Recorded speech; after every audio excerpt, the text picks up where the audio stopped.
Boa tarde. Aí o Evangelho vai seguindo, né? E aqui, relembrando o comecinho, Evangelho segundo o Espiritismo, capítulo 23, moral estranha, deixar pai, mãe e filhos. O grosso aqui, uma reflexão para nós, me vem um aspecto muito interessante que já era trabalhado pelos antigos. Você vê, por exemplo, no I Ching ou I Ching, né? Que é o livro, que é um tratado sobre as mutações em chinês. Estou lendo o I Ching. Eu tinha lido o Tao Te Ching, que é do Lao Tse, e o I Ching é de Fuxi, na China. Eu tinha visto esses manuais de taoísmo. Você pega no Egito, quando falava que Hermes Trismegisto tinha 7 leis herméticas, né? Para explicar todo o funcionamento do universo.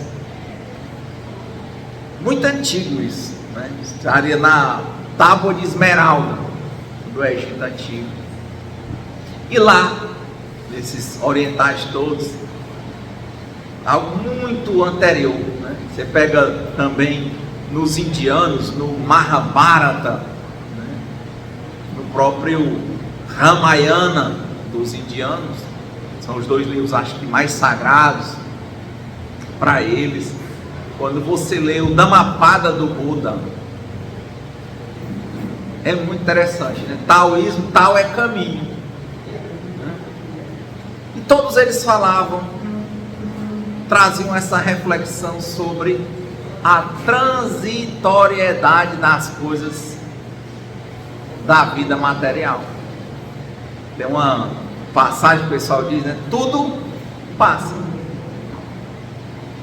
O próprio Camões, na literatura, sempre eu achei interessante. Ele diz: mudam-se os tempos, mudam-se as vontades, muda-se o amor, muda a confiança. Tudo no mundo é mudança. Quantos textos para dizer a mesma coisa? Chegava no sermão da quarta-feira de cinzas, acho que é do padre Antônio Vieira. Ele dizia: qual é a diferença entre os vivos e os mortos? Ele diz: os vivos são pó que anda, os mortos são pó que jaz. Os vivos são pó com vento, por isso tem vaidade. E os mortos são pó sem vento, por isso sem vaidade. A gente olha, um dia a gente fez um evangelho que a gente colocou o tema como ossos, né? A gente olhando para as pessoas de diversas idades aqui, né? Quer dizer, a maior vaidade, uma das coisas que mais preocupam, eu vejo as pessoas quando descobrem que tem o CA, é um câncer, é a quimioterapia, a questão tanto para o homem para a mulher, com relação à queda provável do cabelo. Entende? A mima, né? Aí quando você olha o espírito, ele é uma força da natureza que pode assumir qualquer forma, a depender da evolução, em qualquer lugar do universo. Mas nós nos iludimos tanto que olhamos e damos às vezes mais importância ao que está mais próximo, aparentemente o que causa mais impacto, que seduz os outros, do que a essência. Então, no final, cabelo, você olha lá, a caveira não tem nada, né? Outra coisa que o pessoal valoriza muito é órgão sexual. Olha aí os distúrbios que estão acontecendo, né? E no final o pessoal discute sexo dos anjos, né? Mas quando você olha para os ossos, outro dia eu estava lá olhando múmias, e múmia, a que ficou mais preservada ou não, ou quando você vê ossadas, não tem nenhum órgão sexual, de tamanho nenhum.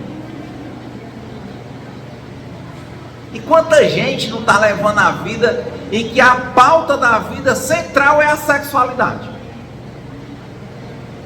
A bandeira central da vida é a sexualidade. Mas quando você olha, não é o quê? O americano gosta mais de busto, né? Busto. O outro brasileiro já é mais outra parte do corpo, e assim vai. Mas quando você olha para o espírito, ele não se identifica com isso. E quando você olha para os ossos, não tem nada. Não tem em nenhum esqueleto órgão sexual. Você não sabe, se você não for muito bom nisso, você não sabe se era um homem ou se era uma mulher. Mas é algo que muito nos apega. Muito nos apega. Então quer dizer, então outra coisa que a gente observa é a criança, quando ela é criança, é por isso que o pessoal afasta muito a questão da linguagem, tenta afastar, né, porque não consegue mais, a linguagem sexual das crianças. As crianças agora têm na ponta da língua questões sexuais, músicas de uma sexualidade profunda. Mas por quê? Porque normalmente a criança, ela não enxerga aquilo, não enxerga grandes casos de assédio sexual, casos de pessoas que sofreram pedofilia.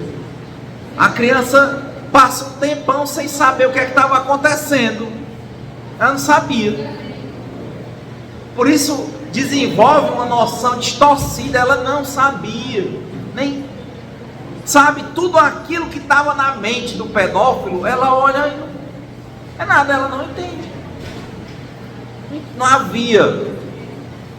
Aí chega um determinado momento físico, muito provavelmente ligado à manutenção da espécie nesse modelo que nós temos. Uma parte é isso, outra parte, uma grande parte a gente não vai entender, são muitos processos na criação espiritual.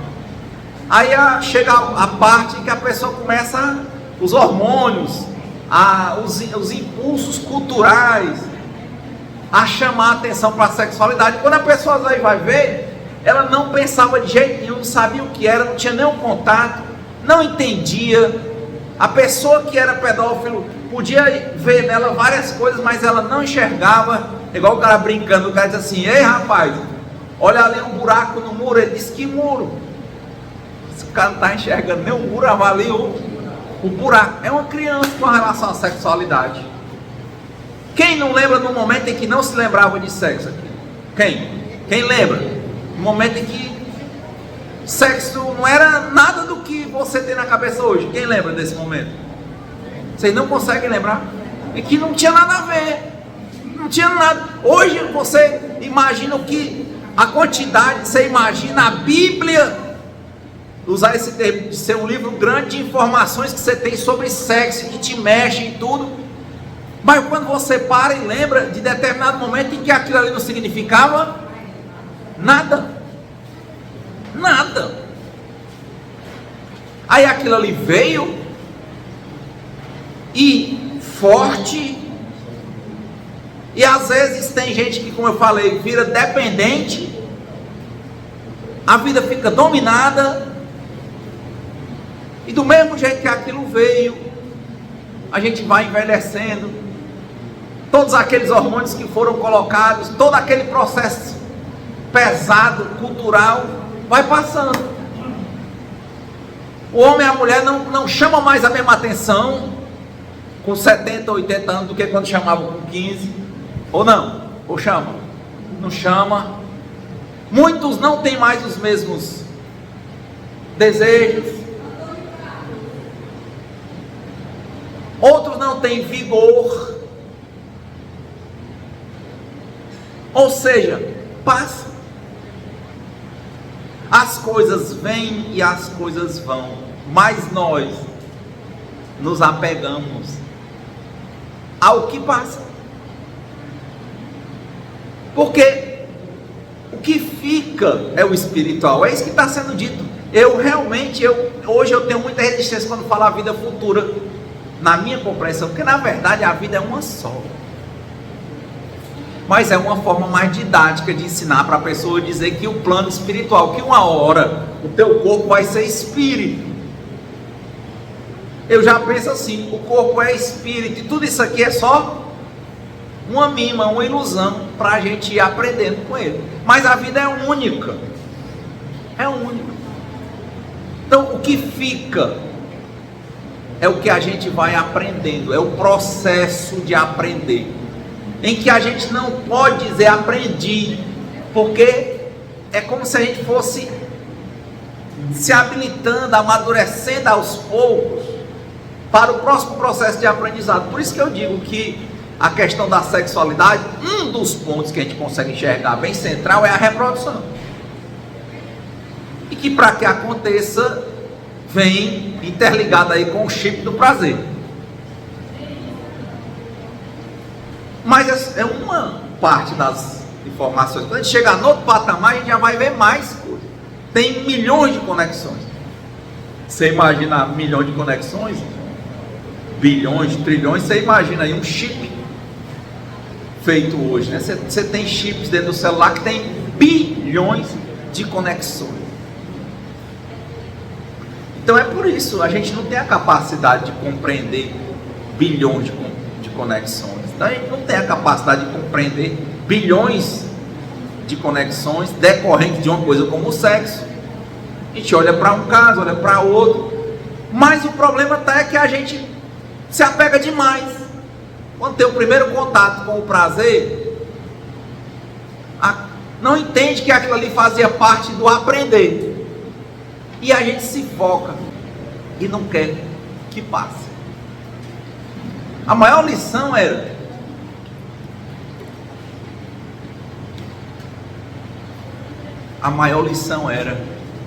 ou é,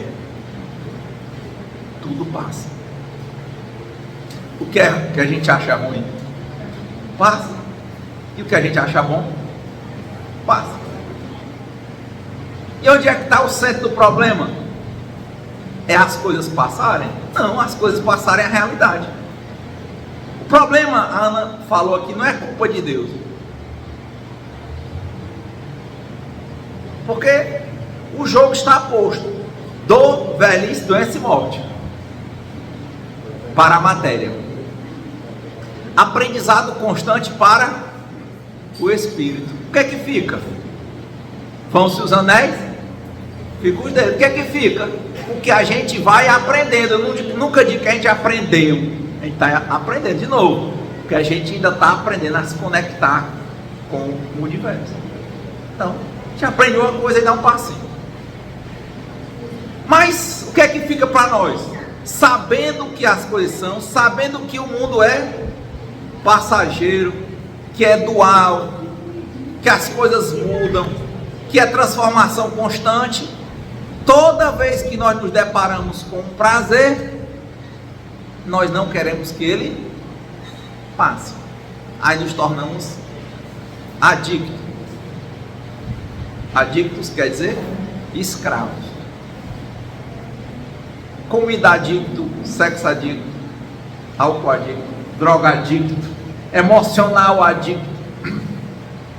Tudo que deu prazer, a gente transforma numa memória e quer fazer tudo para ficar voltando àquela primeira sensação gostosa.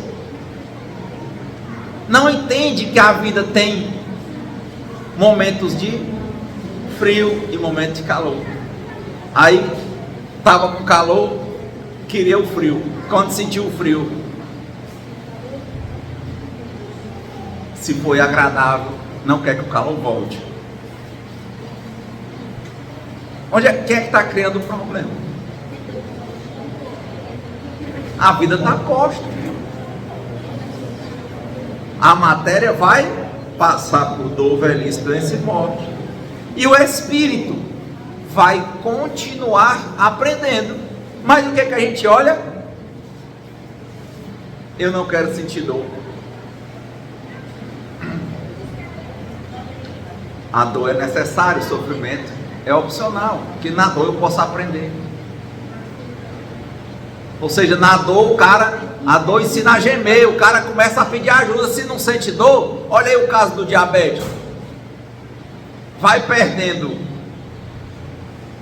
circulação, ele tem um ferimento e acha que não dói, e pisa com uma coisinha no pé e ele vai machucando o pé, porque não dói, ele acha que não tem nada, quando vai ver tem que perder o pé. Então a dor era necessária, mas ele não quer, ele guardou para ele que só era bom o prazer, e não entendia que a dor existia para ensinar tanto quanto o prazer. A maior lição do prazer, uma das maiores das conexões que a gente pode fazer é o quê? A gente entender que na vida que tudo passa. É a lição. E a maior lição talvez da dor, uma das maiores, é a gente entender que a gente não está pronto, que a gente precisa continuar aprendendo, que a gente precisa de ajuda e pedir por ela, trabalhar, fazer a nossa parte. Mas é difícil para nós. Nós, na prática, falamos que acreditamos em Deus, Senhor do universo, dizemos, seja feita a vossa vontade, mas todos os problemas praticamente que nós temos é porque nós não aceitamos a vontade de Deus, que era posta, simplesmente, tudo passa. Eu quero só te dizer, meu filho, eu não passo. Céus e terras passaram, né? Mas sua palavra não passará. Eu não passo, porque eu sou a fonte do Espírito, eu sou a fonte do fluido cósmico universal, que é essa energia, é a força que faz com que vocês existam. Vocês estão em mim, eu estou em vocês, mesmo que vocês não sejam eu, Deus,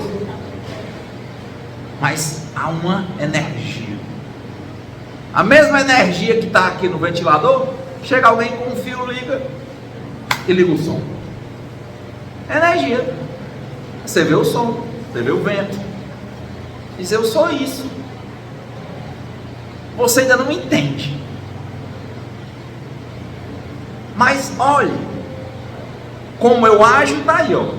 Mostro para você todo dia que tudo passa, e mostro que esse passar é a melhor forma de te ensinar. Porque quando você está muito danadão, bichão, a bichona, você não escuta ninguém.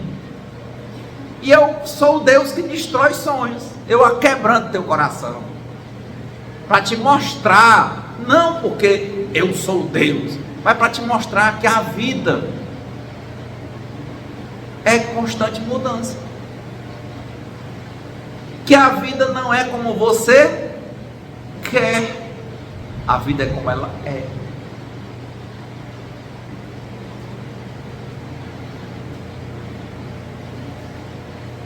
Muitas vezes a pessoa está lá toda hora pedindo, e Deus é misericordioso, mas o problema é, meu filho, minha filha, você está entendendo que tudo passa? Eu vi um depoimento outro dia de uma moça, ela dizia assim, eu estava com câncer de mama, muito sério, aí eu orei, me entreguei ao Senhor, eu tenho 39 anos, um filho jovem, meu marido, estou no auge da minha vida, dinheiro, fama, tal, e eu quebrantei meu coração, e quando estava marcada a cirurgia, aí o médico olhou e se impressionou, porque viu que o nódulo tinha diminuído. Como pode? Um nódulo de 7 centímetros voltou para 4, e o médico disse, agora é operável. Gente, é um milagre. E eu fiz a cirurgia e fiz o tratamento e estou curada. A mulher disse, olha, Deus é bom e misericordioso. Mas ela está sabendo que depois vai vir de novo? O câncer, não sei, mas a ideia de dor, velhice, doença aí, morte. A pessoa acha que estou curado e não vou passar mais por dor, velhice, doença e morte. Vai!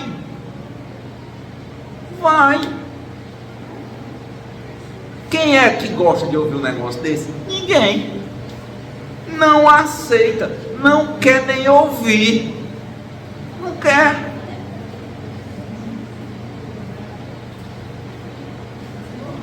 O Evangelho está sendo claro para você. Deixar pai, mãe e filhos, deixa a vida passar. Tão gostoso. O que você deve ser? Tentar ser um bom pai, um bom filho, um bom marido. Ótimo. Lar perfeito. É muito raro ter um lar bom, ter um lar gostoso, ter um lar bonito, um casal que se ama, que é amigo, massa, né? Um filho bom, uma mãe legal. Mas tudo isso é difícil de fazer, é difícil de manter, mas quando a gente tem, é impossível de permanecer. Porque o filho bem educado, normalmente ele sai do lado dos pais e vai viver a própria vida. Assim fez Abraão, que saiu de Ur da Babilônia e deu nascimento ao povo hebreu. O pai e a mãe, por mais legais que sejam, uma hora o papai e a mamãe vai ter, ou ele vai morrer subitamente, ou ele vai ter um câncer, ou vai ter uma doença degenerativa, porque é assim. Mas não era lindo, era difícil de fazer, difícil de manter, gostoso de viver e impossível de permanecer. Era bom, era quando o papai era vivo, Cadinho, né, Rogério? Ali era bom, mas o papai morre. Renato, isso é muito triste. Você fala essas coisas. Não, gente, é porque a gente não quer aceitar que a vida passa. Isso não era para ser tristeza, não. Essa é a origem da filosofia, porque o espiritismo é um misto de filosofia, ciência e religião. Quando o homem percebeu que ele morria, o homem passou a pensar em como bem viver a vida. E bem viver a vida não é só curtir, dançar, namorar, não. Bem viver a vida é viver e ver a vida como ela é. Quando vem o vento, eu me delicio um pouco com o vento, dizia o Sri Ram. Quando o vento passa, eu sinto um pouco de calor. Beleza!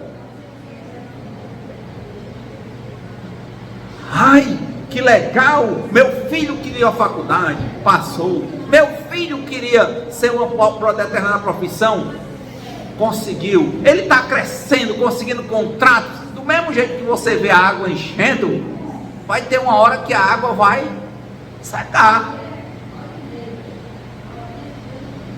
Olha aí a polêmica velhofóbica, mas com sentido, que está acontecendo na eleição do presidente Joe Biden nos Estados Unidos. O que se discute é a senilidade, porque ele é idoso. E quando a gente fica velho, você pode ser o presidente do país mais poderoso do mundo. Não tem quem empate. Assim, um dia Stalin da União Soviética se foi. Assim Winston Churchill, primeiro-ministro britânico na Segunda Guerra Mundial, se foi. Assim Mao Tse Tung se foi, Ho Chi Minh se foi, Mussolini se foi, e Júlio César se foi. E por que nós não vamos?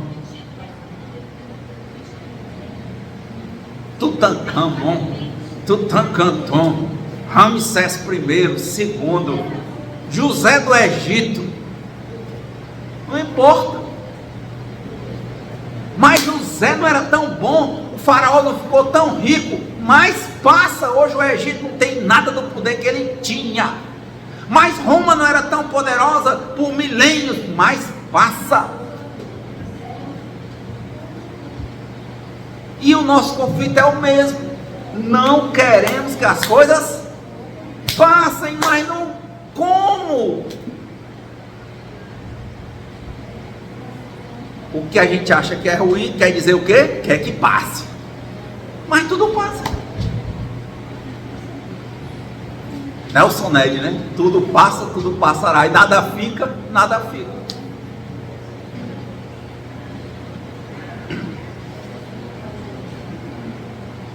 É isso. Era para ser triste? Não. Hoje eu tento trabalhar isso nas minhas meditações constantemente.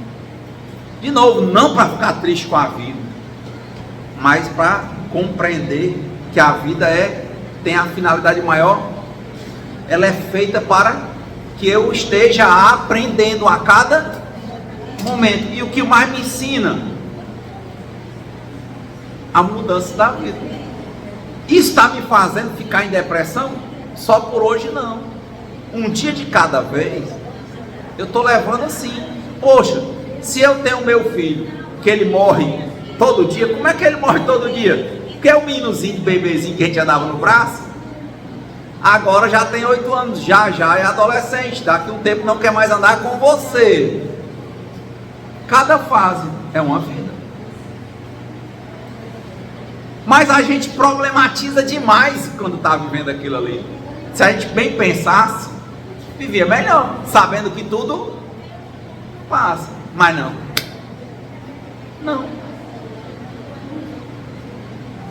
Quando a gente está na iminência de perder, se é que existe isso para Deus, qualquer coisa a gente fica louco.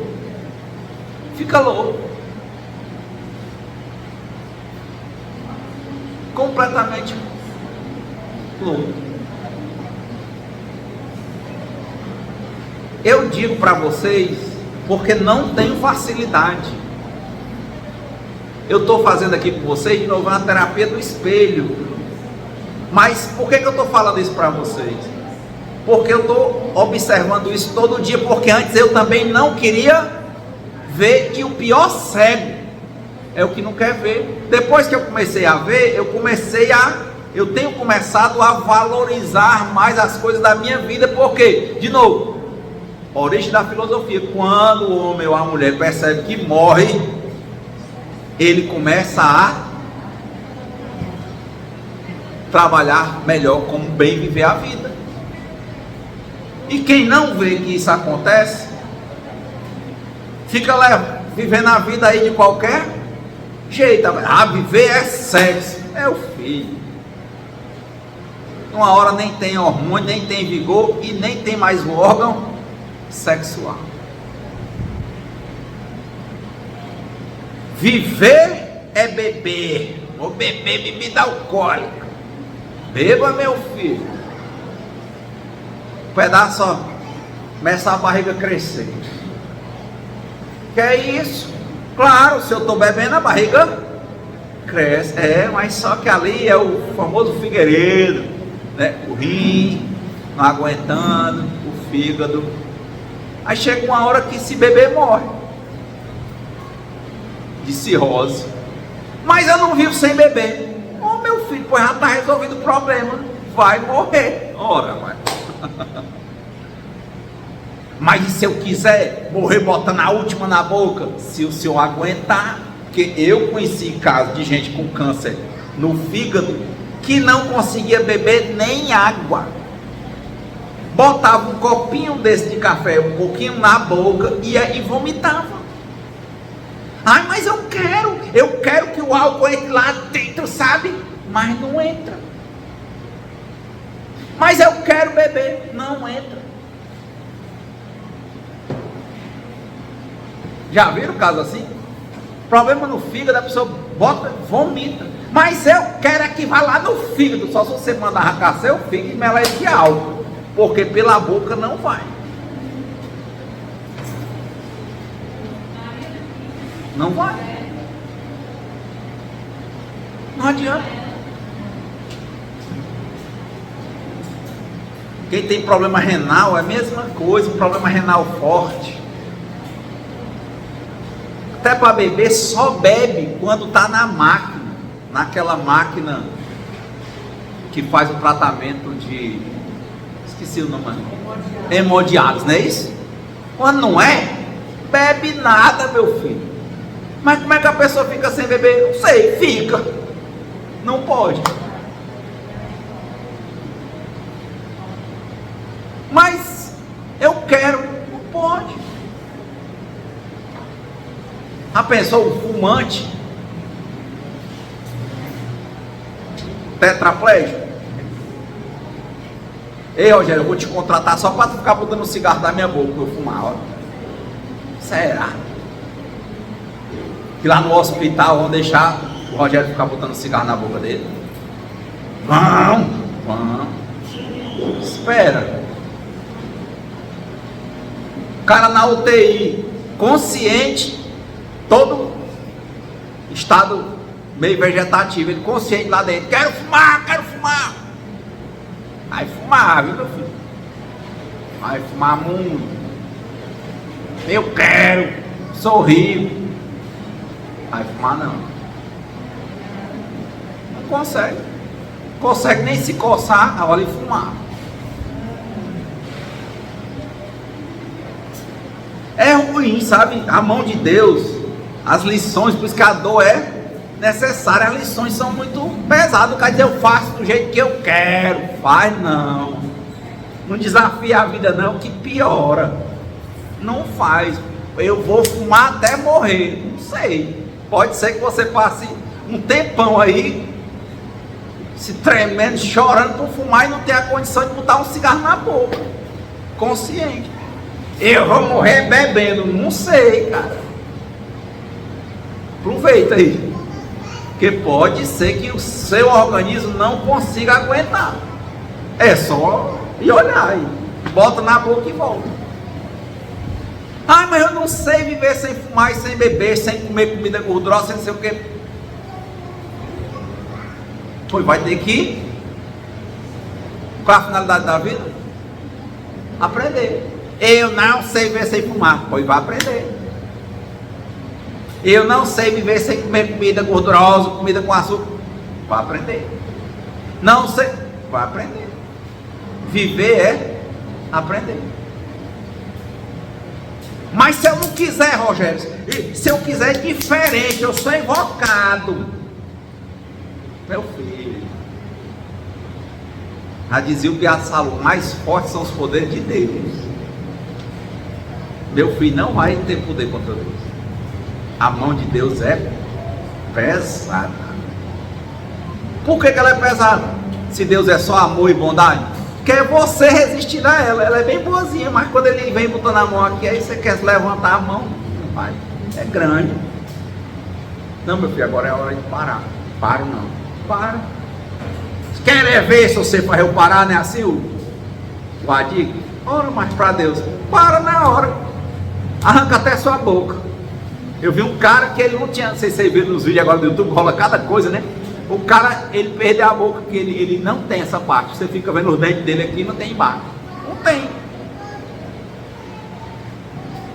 Não tem. Eu vi uma youtuber outro dia, 20 anos, teve um problema decorrente do Covid e ela só se alimenta por alimentação, que chama-se parental, que chama, né? Que é parenteral. Né? 22 anos. Mas se ela comer um pedaço de carne, não come. Mas se ela quiser, não vai comer. Não adianta. E o que vai acontecer se a vida está dizendo para ela que ela não pode? E ela diz que quer? Como é o nome disso? 1 mais 1 é 2? A vida diz que não pode, e você quer. Aí a soma vai dar o que? O resultado? Como é o nome? Dor. Está vendo onde é que vem a dor? Quando a vida diz que você não pode fazer uma coisa e você diz que vai ver, eu posso. Beleza. 1 mais 1, 2. Vida dizer que não e você dizer que sim é o quê? Dor. Sempre assim, 1 mais 1, 2. Sempre assim, quando eu disser não e você disser sim, dor. E se eu enfrentar mais? Dói mais. E mais? Dói mais. E mais? Aí você desmaia. E mais? Você morre. Na dor não é assim, né? Tem os níveis. Não dá. Então, Renato, eu não tenho livre-arbítrio? Demais. Muito livre-arbítrio. Mas o livre-arbítrio não quer dizer que você é o livre-arbítrio com relação ao universo. Você faz parte do universo. O seu livre-arbítrio é com relação à sua conduta. Por isso que o evangelho é para reforma íntima. Seu livre-arbítrio para a sua conduta é total. E sempre que a tua vontade for com a vontade de Deus, você é imbatível. E toda vez que for contra, você sente dor. Ixi, Renato, parece aquele negócio dos ratinhos, ó, cai para um lado, ganha um prêmio, para o outro lado leva um choque. Eu não quero me imaginar como um ratinho de Deus. Fazer o quê? Eu tive tanta dificuldade a primeira vez, há 20 anos, quando eu escutei o Chico Xavier dizer: meu filho, o cara pedia para ele falar com os espíritos, ele disse: meu filho, o telefone só toca de lá para cá, não é daqui para lá, meu filho, tem tantas coisas. Mas Chico, você é o Chico. Meu filho, eu sou igual um cachorrinho cativo amarrado. Gente, 20 anos atrás, isso para mim foi assim, uma coisa tão horrorosa. Porque como eu vou me achar um cachorrinho cativo? Hoje eu olho e digo, para a maioria das coisas eu sou. Por que eu digo para a maioria das coisas assim, não todas? Porque eu tenho livre-arbítrio para minhas escolhas da minha reforma íntima. Mas para o mundo eu sou um cachorro total. Não desmerecendo os cachorros. É só no sentido de que a gente é dominado, porque faz parte da vida. A gente está no jogo da vida. E o jogo é esse. No jogo de futebol é assim, você não faz gol do seu lado, você faz gol do lado de lá. Mas eu quero fazer lá de cá, seu time vai perder. E logicamente que são 11 caras com o técnico, não vão te deixar fazer isso. Tu meter um gol contra o segundo, tu fizer porque quer, eles vão te tirar. Vão não? Como é que o time vai perder porque você quer ficar chutando a bola dentro do seu gol? Não vai. Não vai não. Mas é difícil, né? Todo dia hoje eu observo como um neurótico em recuperação, quer dizer, uma pessoa que tem problemas com emoções, um codependente em recuperação e várias adicções que eu tenho, e que acho bom hoje que eu vejo, que eu posso tentar corrigir quando eu negava. Comedor compulsivo em recuperação, tudo isso. Que bom que eu vejo meus problemas, porque aí eu posso tentar melhorar. Agora, quando eu só negava, então todo dia eu tenho que lembrar, um dia de cada vez, a cada 24 horas, a cada momento, quais são as minhas adicções e entender qual é o meu lugar na vida. E a vida, o jogo está claro, igual o jogo de futebol, 11 com 11, um para lá, um para cá, é assim, dor, velhice, doença e morte. Tudo passa, quando eu estou falando de vida material. Se tudo passa, então faça o seguinte: quando tiver dor, sinta um pouco de calor quando o vento passar, aprenda com a dor. O que é que Deus está te dizendo? O que é que você vai fazer com isso? Quando tiver um ventinho gostoso, viva o prazer. Mas quando ele passar, deixe passar. Bota isso aí no teu relacionamento. Quantos casais que quando começa é aquela euforia, só existe, é um existindo para o outro, não sei o quê. Com pouco tempo está aquela prisão entre muros. Rola algum sexo, alguma coisa, às vezes olha lá. É celular, só sai para comer porque cada um está com a boca cheia, não dá para conversar. Se enche de atividade, cada um sente o tamanho do vazio um entre o outro. Se sente insatisfeito, vê o problema, mas não quer ver. Aí você diz assim: rapaz, vai para uma terapia de casal. Eu lá preciso disso. 99% dos casais acham que não precisa de terapia de casal. Mas 99% que vão para a terapia veem que é importante. Principalmente a terapia em que o casal aprende a conversar, a falar sobre si. Ou seja, o que isso aí tem a ver com o evangelho? Não era assim, não começou gostosão, uma paixão medonha, um fogo, um negócio doido. e não arrefeceu, mudou. Você vai compreender e trabalhar essa mudança, aprendendo, os dois aprendendo juntos? Ou você vai ficar se apegando à ideia de que uma hora volta a ser do jeito que era antes, sem você fazer nada,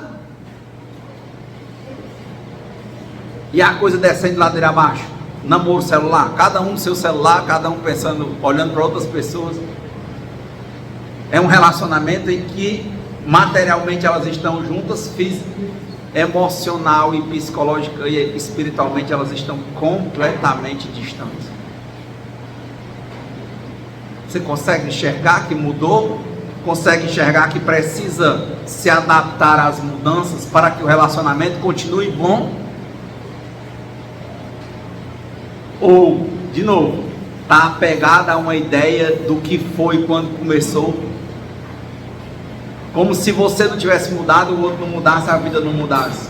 E é isso que leva a maioria dos fins trágicos de relacionamento. A pessoa é o pior cego, é aquele que não quer ver.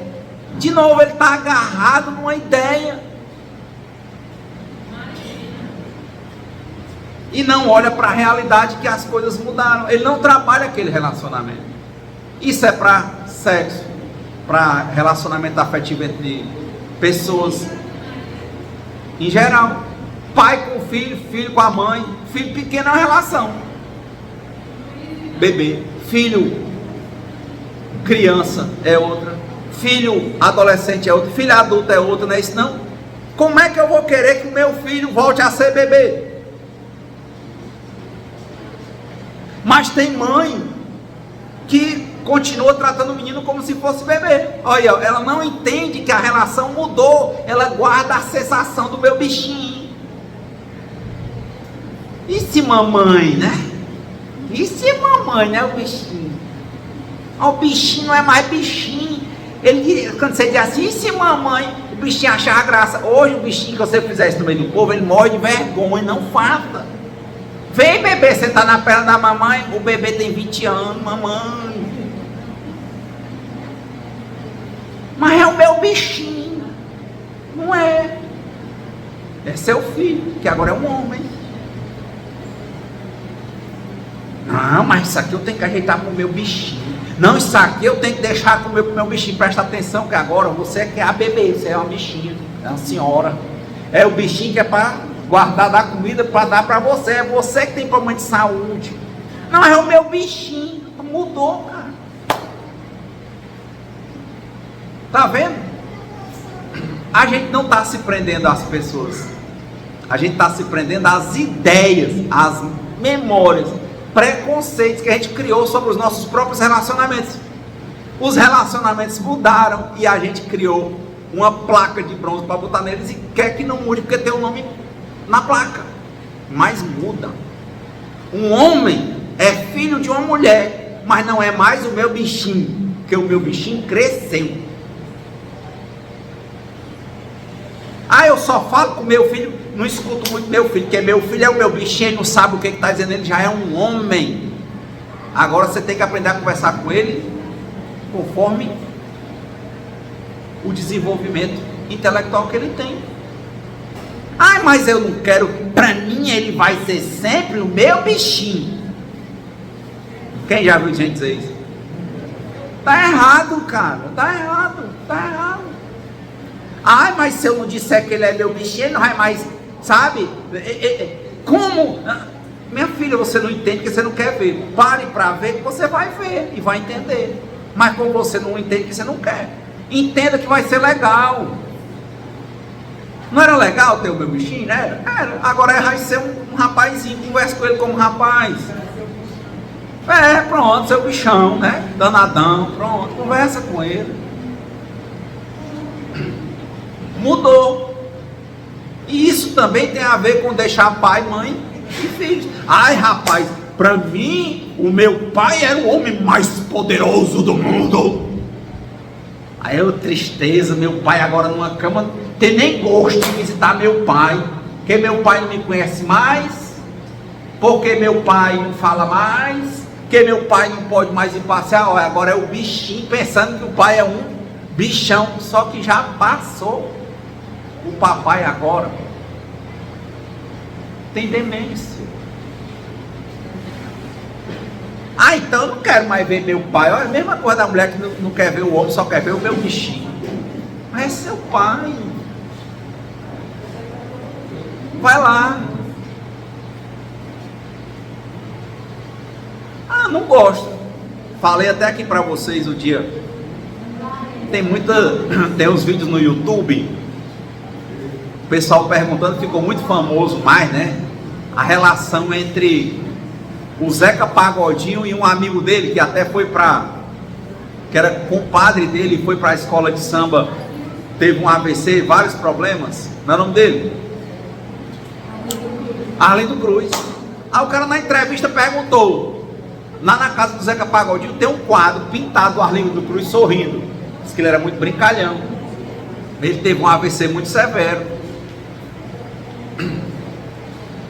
Aí disse assim, Zeca, a maior parte das suas músicas você compôs com Arlindo Cruz. Ele disse, cara, Arlindo tu sabe, Arlindo é meu companheiro, cara, Arlindo é meu irmão. Arlindo eu tava na casa dele todo dia. Aí a entrevistadora pergunta assim, Zeca,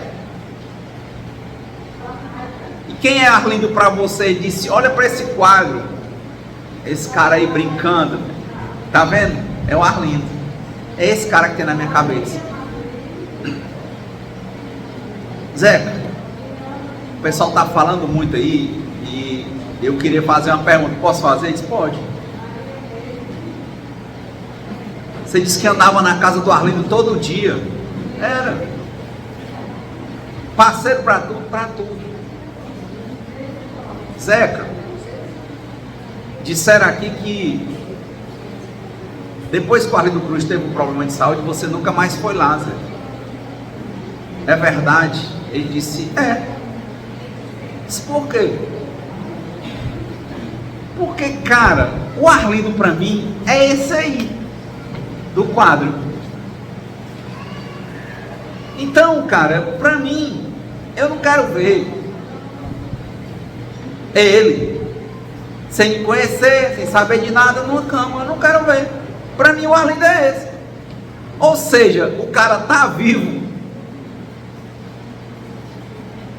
E para as pessoas mais queridas, ele é considerado como se estivesse morto. Porque a pessoa se apega a uma imagem.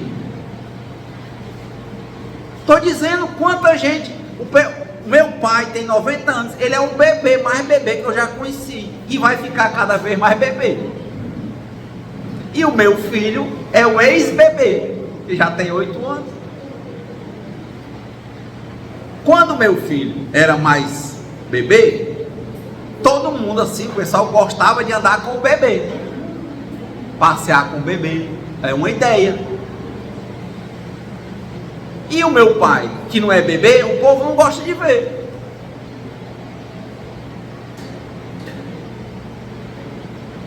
Nós não temos facilidade com a mudança. De novo, do jeito que a mãe se apega com o meu bichinho, a ideia é muito filho e neto apegado com a ideia do homem, do pai herói. Outro dia eu fui convidado para falar num centro espírita ali, que o pessoal tem muito uma linha psicológica. E eu falava isso, eu disse, olha, eu tenho que trabalhar para mim que as coisas mudam. Eu tenho que viver as relações como elas estão e não como eu quero. Isso é que vai fazer relacionamentos verdadeiros, amorosos, de verdade.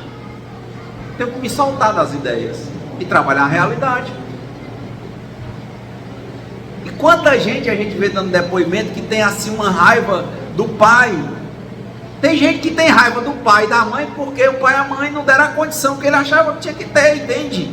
Tem uma revolta. E é um negócio impressionante que a pessoa, ao mesmo tempo que tem uma raiva, ela tem uma culpa irracional. É uma raiva irracional, uma culpa irracional, porque ela tem raiva. Mas assim, eu sei que é porque Deus não quis, mas assim, eu queria ter nascido rico, pronto. E meu pai não tem uma certa revolta, que depois vira vergonha do pai e da mãe. Porque ele queria que o pai e a mãe fossem como ele queria, mas não é, as coisas não são como a gente quer.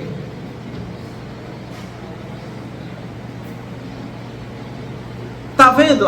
De onde é que está vindo os problemas? É da nossa dificuldade em ver, compreender, pensar e decidir em cima da realidade.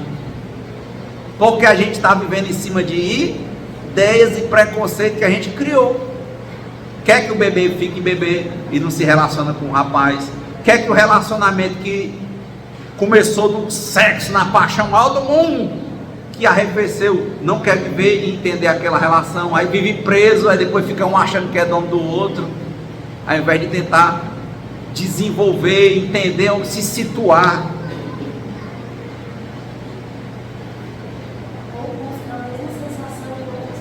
Ou buscar a mesma sensação, porque aí se torna dependente de amor, entre aspas, e sexo. Que é o livro que eu falei para vocês, Adicto a Romance Anônimo. A pessoa criou, isso tudo é romance. Teve um evangelho que eu fiz bem um ano aqui, que era Adictos a Romance. Foi quando eu li esse coisa, participei e vi. Quer dizer, a pessoa criar essas ideias imaginárias na cabeça e querer que elas se confirmem, é um romance que você cria. É a mulher atrás do príncipe encantado num cavalo branco, entende? Não, ele não me fez feliz, eu vou fazer com outro. Vai não. O problema está em você.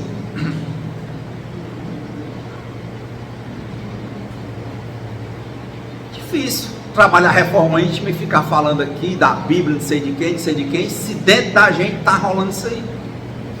E a gente não quer ver. Não, sabe que tem dor, velho, espécie morte, não quer falar sobre isso. Eu conheço N pessoas, quando eu vou falar alguma coisa, estava lendo o livro, não, falar de morte,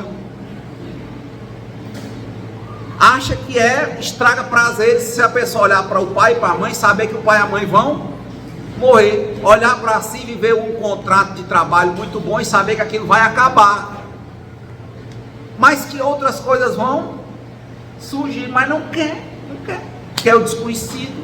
A pessoa quer ser Deus, quer que as coisas sejam como ela quer, e não são. Para hoje, muitas vezes eu paro e digo: Senhor, eu não tenho respostas, mas o meu norte é esse, viver o sentido da vida é um só, dentro das conexões que eu posso acompanhar, o quê? Aprender.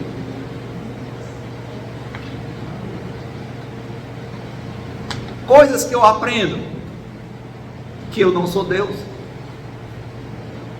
Ô besteira, Renato. Quem é que sabe? Quem é que não sabe que tu não é Deus? Vocês não sabem que vocês não são Deus. Porque se vocês soubessem que vocês não são Deus, vocês não teriam tristeza, vocês não teriam raiva.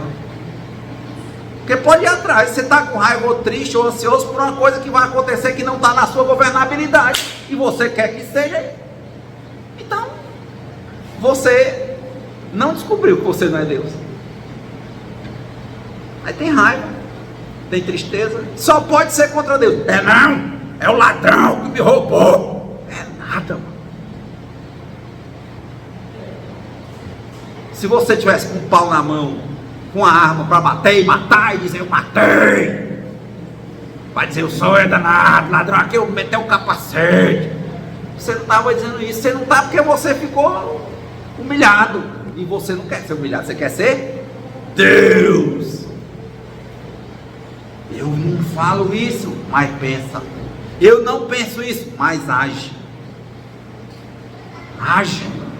Quer ser valente, quer bater nos outros quando pode, e ter raiva quando não pode, né? Quer mandar na vida dos outros quando pode, e quer ter raiva quando a pessoa não te escuta. É Deus. É mesmo, né? Hoje, a maioria das coisas materiais eu fico pensando: Senhor, eu entrego nas tuas mãos. Não é fácil não. Tento, me lembro disso, diz: olha, eu não sou Deus, seja feita a vossa vontade, não a minha. Isso não é fácil. Toda a vida é doloroso, mas ao menos hoje eu estou disposto a olhar para isso.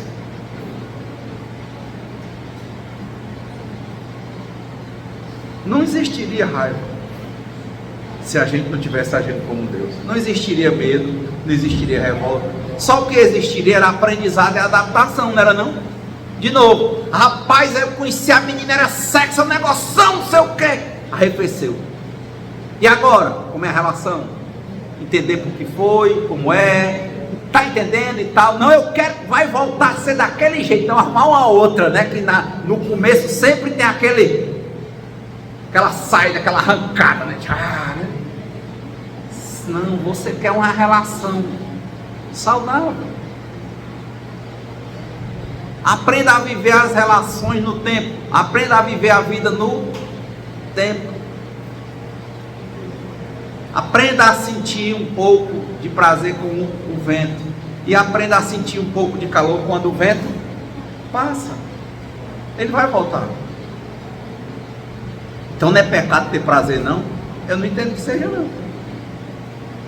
Nem te gera problema. O que te gera problema é o quê? O apego que faz quando o prazer vai, você quer que ele não vá. Coisa mais forte que acontece, por exemplo, como essas questões ligadas a masturbação, essas coisas que as pessoas fazem, imagem, pornografia. Total ficção, totalmente ilusória, absolutamente. E se você lê materiais de dependente de amor e sexo anônimos, você vê que tem gente que não consegue mais nem trabalhar. 24 horas. 24 horas. Sem parar.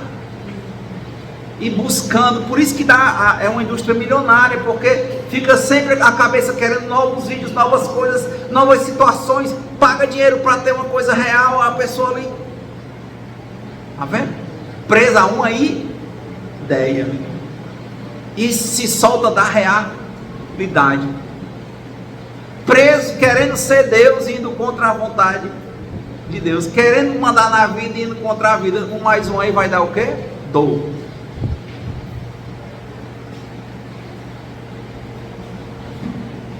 É um propósito de embebedamento, né? A gente quer ficar noiado. E todo mundo esculhamba o drogadicto que está ali usando pedra. Mas 99% talvez das pessoas estejam adictas a alguma coisa, seja a comida, ao sexo, né? Mas as questões de sexo é escondido.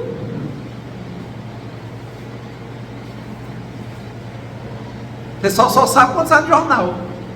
É uma marca do dependente de amor e sexo fazer as coisas escondidas, ter a vida toda compartimentada, celular, 2 tipos de perfil, 3 tipos de conta, não sei, tudo é escondido.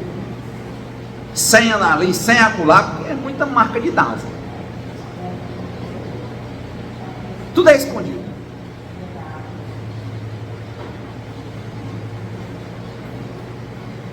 Será que nós estamos dispostos, para encerrar, a deixar a imagem de pai, a imagem de mãe, a imagem de filho, a imagem de prazer, para a gente viver o que é ser pai, o que é ser mãe, o que é ser filho e viver o prazer? Diferente. Viver o prazer é sentir, depois quando ele passar, deixar passar. Viver, ser pai, é tentar e trabalhar para ser o melhor pai, e quando não tiver mais o filho, aceitar a nova função. Ser filho é trabalhar para ser o melhor filho, não é isso? Diante da necessidade dos pais, daquele relacionamento, e na hora que não tiver mais pai, viver outra coisa. Mas, se meu pai morreu, eu morro também. Se meu filho morreu, eu morro também. Não, você tem que viver. Outro dia chocou, para encerrar, olha, uma prima minha olhou para mim e disse assim: a minha vida são meus filhos. Eu disse: pois a minha vida é a minha vida. Deus me deu a minha vida. Eu amo meu filho. Mas espera aí, se ele morrer, que é coisa da vida, eu tenho que continuar vivendo. Bem. Isso é desamor. Olha aí, quem leu o nosso lar, né, o André Luiz, a raiva dele é porque ele achava que ele morreu, que a mulher e os filhos iam passar o resto da eternidade chorando por ele, com ódio que a mulher arrumou outro. Não é isso, André Luiz?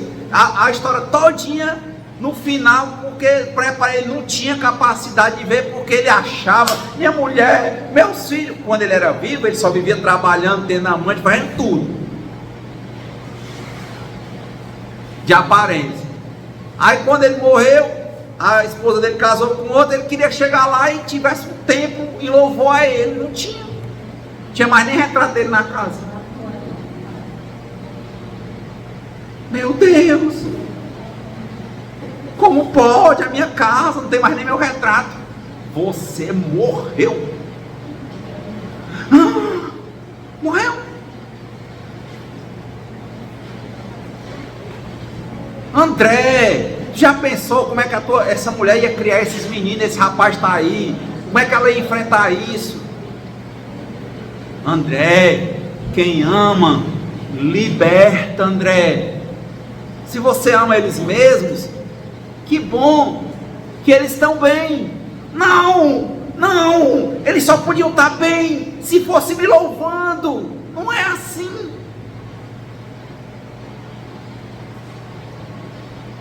Como? Na minha casa.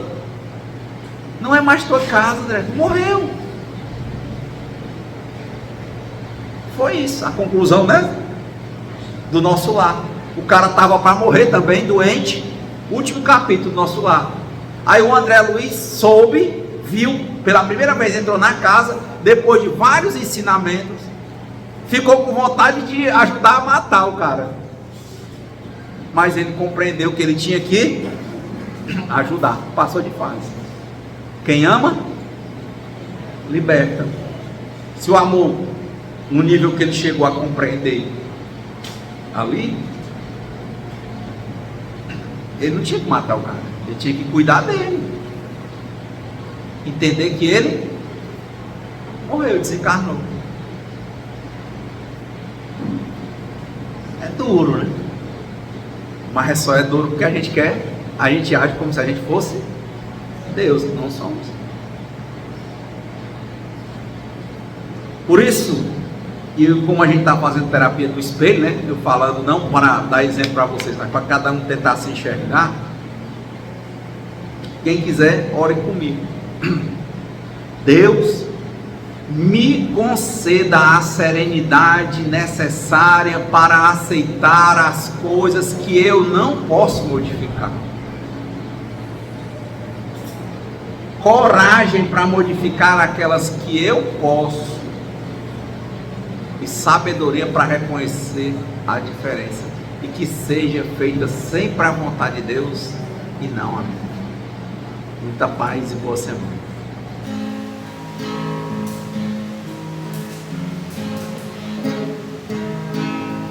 Quem espera que a vida seja feita de ilusão, pode até ficar maluco ou morrer na solidão. É preciso ter cuidado pra mais tarde não sofrer. É preciso saber viver. Toda pedra no caminho você deve retirar. Uma flor que tem espinho você pode se arranhar. Se o bem e o mal existem, você pode escolher. É preciso saber viver. É preciso saber viver. É preciso saber viver. É preciso saber viver. Saber viver.